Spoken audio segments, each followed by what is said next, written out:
Las llaves secundarias son la representación de los campos o llaves primarias en sus tablas hijas.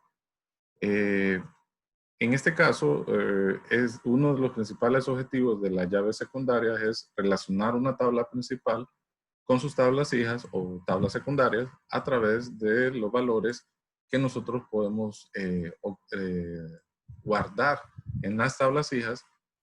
Como lo vimos en su momento, la tabla secundaria va a tener tantas referencias sean necesarias de los registros de la tabla padre. En la tabla padre yo puedo tener un registro, pero en la secundaria puedo tener varios valores repetidos del campo clave.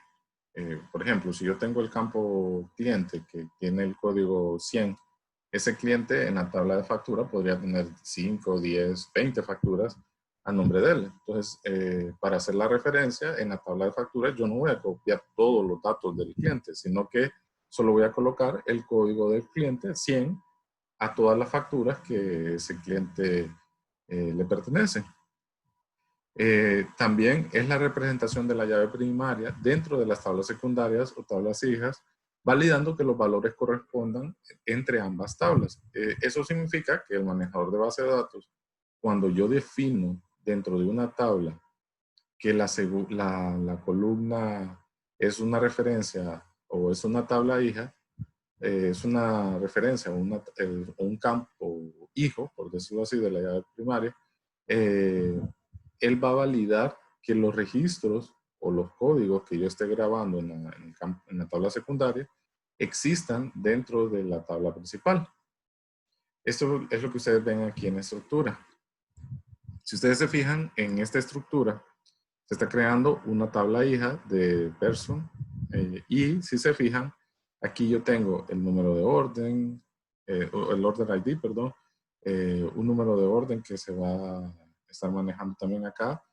Y estos son campos que tiene la tabla orders, pero el que me interesa que vean ustedes es este que dice person, que tiene el mismo tipo de datos y que aquí le estamos indicando que es una llave foránea y tiene referencia o está haciendo referencia a la tabla person con el campo person ID, que es la llave primaria dentro de la tabla person. Entonces vamos a hacer este ejemplo. Recuerden que esta tabla nosotros la creamos en una tabla de inventario de B. Entonces voy a moverme nuevamente a la tabla de person de inventario. Aquí está la tabla person. Recuerden que aquí tenemos estas columnas y ya tenemos definida la llave. Entonces vamos a crear una tabla que se va a llamar orders.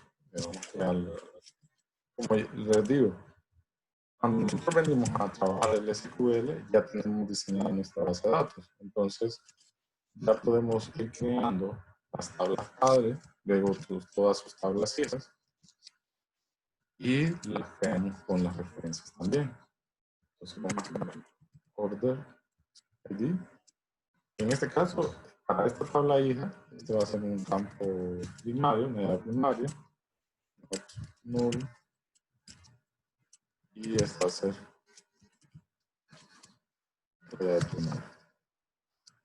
Esta tabla también va a tener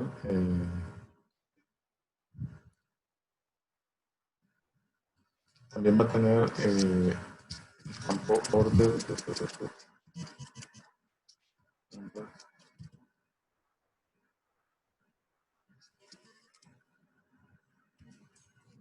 va a ser un 0, no va a permitir nulo. Indicar que un campo no permita nulo no significa que siempre tiene que ser una llave. Yo puedo en mi estructura de tabla tener una lista de campos requeridos que no pueden quedar vacíos. Entonces, cualquier campo que yo necesito que tenga valores antes de registrarse, entonces tengo que escribir la instrucción no null para que no quede vacía. Esta tabla de order va a tener un campo que es una llave foránea, que se va a llamar person ID, que si ustedes recuerdan, se está llamando igual que la llave primaria Pero aquí estamos en la tabla de orders. Aquí pasa que en la tabla de orders esta no puede ser una llave primaria, sino que es una llave foránea.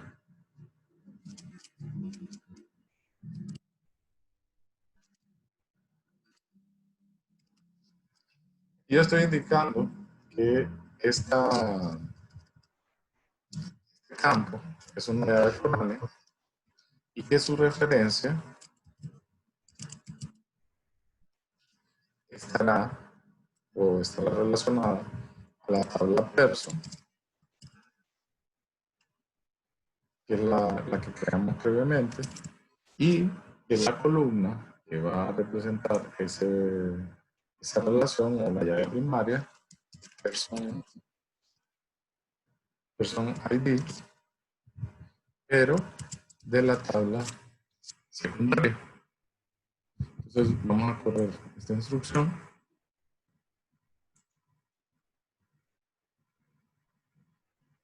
No olvide colocar una coma. Esto es importante, no olviden las comas. Vamos a correr nuevamente la instrucción. Aquí ya se creó la nueva tabla con la llave secundaria. Entonces, si yo refresco la sección de tablas, ya me va a aparecer la segunda tabla. ¿Mira? Y quiero mostrarles algo aquí. Si yo abro el diseñador y agrego ambas tablas, el SQL ya me relaciona las dos tablas. ¿Bien? Tenemos la tabla de orders. Perdón, agrego la misma tabla aquí. La tabla de person.